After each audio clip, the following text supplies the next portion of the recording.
Gibran, tablet Samsung, dan si misterius Fufufafa. Sudah jelas, tapi masih nggak mau ngaku. Assalamualaikum warahmatullahi wabarakatuh. Halo Sobat RJ, kalian tahu nggak kalau ada cerita yang unik yang lagi rame soal wakil presiden kita yang baru, yaitu Mas Gibran Raka Buming Raka. Jadi gini sob, sejak September 2024 kemarin, ada sebuah akun misterius di Kaskus yang namanya Fufufafa. Nah, akun ini sering bikin geger dengan komentar nyelenehnya. Bahkan di sini, akun Fufufafa ini suka nyenggol beberapa tokoh politik, salah satunya termasuk Prabowo.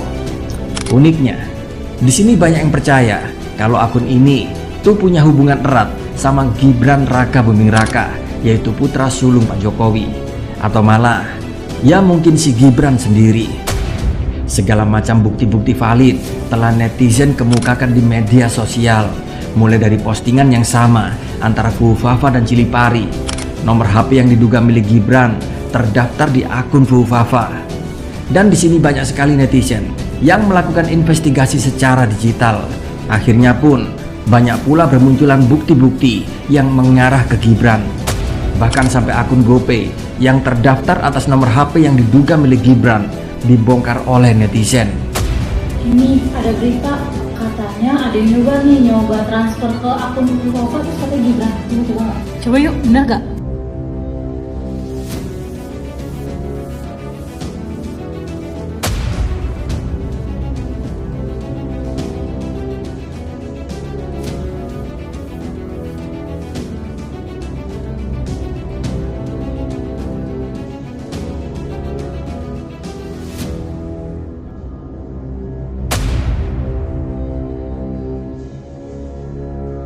Di sini pun banyak netizen yang terus menggali lebih dalam, yaitu dengan investigasi digital kecil-kecilan.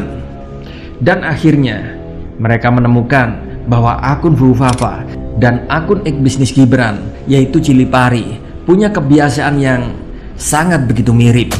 Coba bayangin sob, tanggal 29 Oktober 2014, akun Fufufafa di sini pernah nulis di Kaskus kalau dirinya beli Samsung Galaxy Tab S dan bilang akhirnya jadi beli juga, tapi warna putih, udah pada ludes. Dan di hari yang sama pula akun Chilipari juga nulis, lah kok aku tuku Tab S orang untuk bonus? Loh, kok saya beli Tab S tidak dapat bonus? Nah, penemuan postingan Fufufafa dan Chilipari ini pun akhirnya viral dan semakin menambah daftar panjang bukti-bukti otentik keterkaitan akun Fufufafa dengan akun Chilipari milik Gibran. Postingan itu pun kemudian dipenuhi komentar seperti, wah ini mah udah jelas banget Fufufafa itu Gibran. Sampai ada yang bercanda, buah jatuh memang gak jauh dari pohonnya, udah mirip Jokowi dari wajah, gayanya juga. Dan komentar-komentar miring seperti ini saat ini bertebaran di media sosial. Ada yang bilang makin disangkal makin tambah bukti, udah ngaku aja Mas Wapres. Bahkan sampai ada yang nyeletuk kalau dulu Jokowi blusukan ke pasar, sekarang anaknya blusukan ke medsos buat ngomel-ngomel. Bayangin sob, sebuah akun yang misterius dan ternyata punya selera yang sama dengan Gibran, yaitu dalam membeli tablet. Di sini pun netizen sudah nggak tahan buat komentar, bahkan bilang kok bisa ya tanggal dan barangnya sama persis. Bahkan sampai ada yang ngebahas kalau Galaxy Tab S tahun 2014 itu barangnya sangat mahal, dan kalau itu orang biasa yang karyawan biasa pasti nggak mungkin untuk bisa membeli barang dengan harga 7 juta rupiah di Solo waktu itu. Bayangin, tahun segitu, yaitu tahun 2014, gaji UMR di Solo hanya cuma 1 juta lebih sedikit. Jadi kalau ada yang beli Galaxy Tab, ya jelas-jelas itu bukan karyawan biasa. Jadi di sini makin tidak masuk akal kalau ada yang bilang kalau akun Fufufafa itu admin atau karyawan Chilipari. Bener gak? Cerita ini pun makin menarik karena Gibran sendiri sampai sekarang bungkam 1000 bahasa. Setiap kali ditanya soal Fufufafa, jawabannya cuma senyum-senyum. Dan kalau memang benar akun Fufufafa ini bukan milik dia, ya mending dibantah tegas dong. Tapi ini malah kayak disengaja bikin netizen makin penasaran. Mungkin sih biar seru kali ya.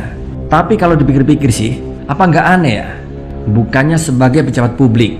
Apalagi wakil presiden, Gibran harusnya bisa lebih tegas. Klarifikasi dong kalau memang isu itu nggak bener. Bahkan sampai ada yang bilang, ngaku aja wahai wapresku. Bahkan yang lebih miris, kalau seorang pejabat sekelas wakil presiden malah dicurigai punya akun anonim buat ngomel-ngomel soal politik. Ini nih yang bikin kita semua gelisah. Sebenarnya masalahnya bukan sekedar soal tablet Samsung atau akun anonim Fufafa saja, tapi di sini menunjukkan ada sesuatu yang lebih dalam, yaitu soal transparansi serta kejujuran. Rakyat di sini semakin hari semakin cerdas, semakin kritis. Setiap langkah yang dilakukan oleh para pemimpin, setiap kata yang keluar, semua itu diperhatikan. Dan di dunia yang serba digital ini, setiap pemimpin harus bisa transparan, jujur, serta terbuka. Apalagi kalau sampai ada tuduhan atau dugaan seperti ini, rakyat pasti nggak akan puas cuma dengan jawaban senyuman ataupun lempar sana sini. Apalagi posisi Gibran saat ini sebagai wakil presiden. Kalau buat ngejawab isu-isu kecil saja susah, gimana nanti kalau harus menjawab soal-soal yang besar? Sebenarnya sih, kasus mengenai akun Fufafa ini sudah ada yang melaporkan. Tapi sayangnya, laporan atas Fufafa ini ditolak oleh pihak kepolisian dengan alasan tidak melanggar hukum. Aneh nggak? Dan menurut beberapa riset, transparansi di pemerintahan itu bisa meningkatkan kepercayaan pada publik.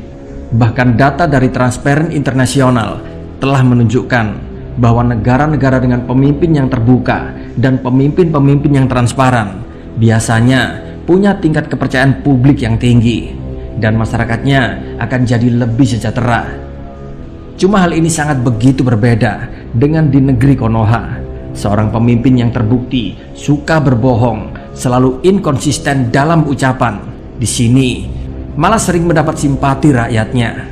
Inilah negeri Konoha, negeri para koruptor serta para penipu. Walaupun terbukti salah dan berbohong, tapi masyarakatnya tetap akan selalu bela mati-matian. Bagaimana menurut kalian? Wassalamualaikum warahmatullahi wabarakatuh.